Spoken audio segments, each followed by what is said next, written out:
À 2 heures de voiture de nos sommets habituels, nous avons établi un camp de base à Marseille pour y découvrir la ville sous la conduite de Marie-Joëlle. Et cette découverte se terminera, randonneurs oblige, par la montée à la montagne Sainte-Victoire, terrain de jeu des Aixois. C'est cette séquence que je vous propose ici. Départ du plan d'Anchois, on note d'ailleurs la belle faute d'orthographe du panneau. Nous empruntons le tracé rouge qui passe au refuge Cézanne, par le pas des dinosaures, le pas du berger, pour arriver au pas du moine sur la crête de Costechaude. De là, nous rejoindrons le GR9 vers le prieuré et la Croix de Provence. Et de visu, ça donne ça. Donc on va d'abord au refuge Cézanne qui est juste derrière les pins. Après on va rejoindre par le tracé rouge la crête qu'on voit au fond. On va monter toute la crête jusqu'au prieuré qui est dans la petite brèche et la Croix de Provence qu'on voit au-dessus.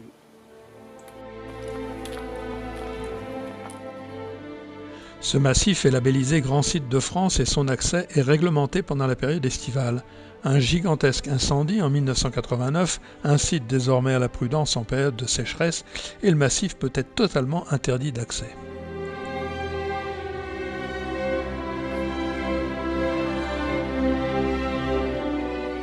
Nous sommes très vite au refuge Cézanne, restauré en 2014 et fermé au public. Il a été construit à l'emplacement de l'ancien hameau du Trou, dont on peut voir quelques ruines. Et à quelques pas, dans un amas rocheux surmonté d'une croix, les restes de la chapelle du Trou.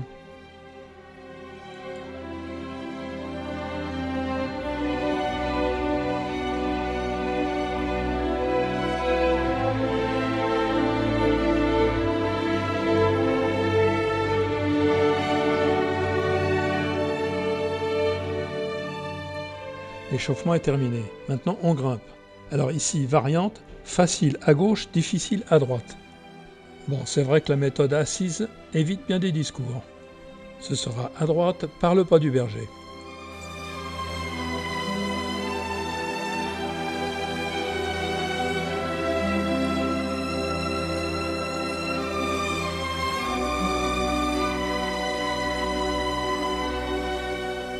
Ben voilà, il est passé le pas du berger.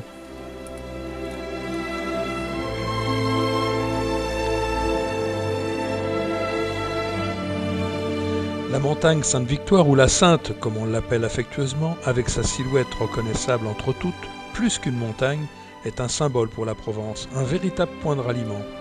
Elle fut immortalisée par Cézanne, qui, à travers une recherche inlassable et quasi mystique d'approfondissement de son art, représenta une 60aine de fois la montagne qui le hantait.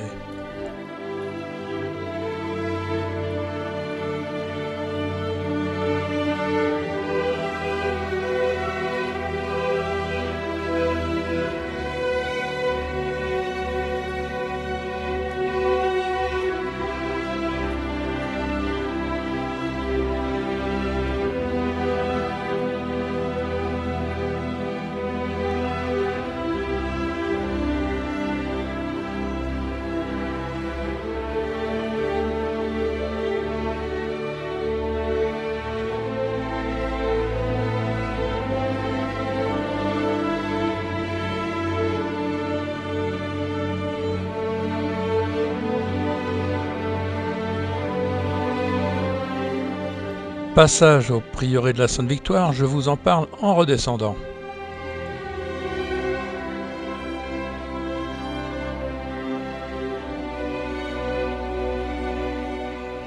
Nous voilà donc à la Croix de Provence, érigée en 1875, 18 mètres de haut, à l'altitude 946 mètres. Et comme nous, vous pouvez apprécier le paysage. Frustré, hein? Bah nous aussi. Bon allez, baguette magique.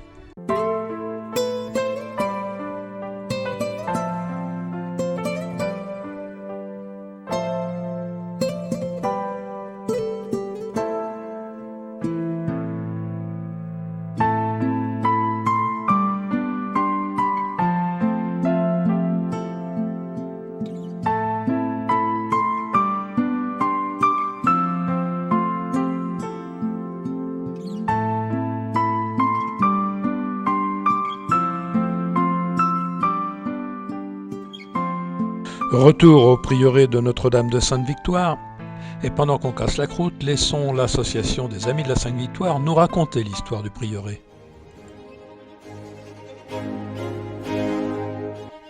Dès le XIIIe siècle, une chapelle est érigée au fond du vallon, en très mauvais état dès 1650. L'abbé Aubert édifie une nouvelle chapelle en 1657. La chapelle Notre-Dame de Victoire est construite en 4 ans. Elle est complétée par une sacristie et une chambre à l'étage.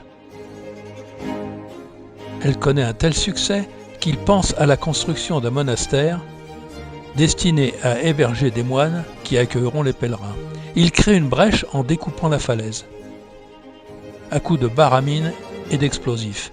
Les blocs de rochers extraits de la falaise remblaient le vallon pour créer l'esplanade et le monastère est construit en parallèle,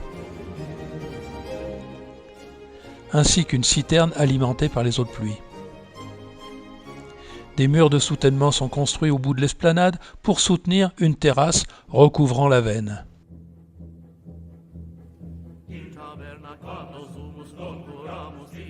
Le projet se termine en 1671 avec la construction du porche. Le projet aura nécessité 48 000 voyages à dos de mulet. Le prieuré est détérioré à la Révolution en 1789. Sa restauration par les Amis de Sainte-Victoire commence en 1955. Le prieuré tel qu'on peut le voir aujourd'hui.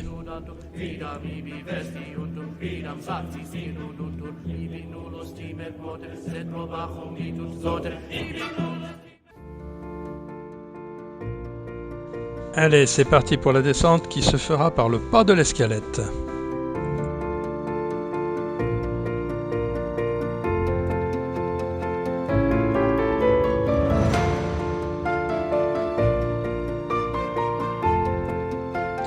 Pour en savoir plus sur le prieuré, vous pouvez scanner ce flashcode.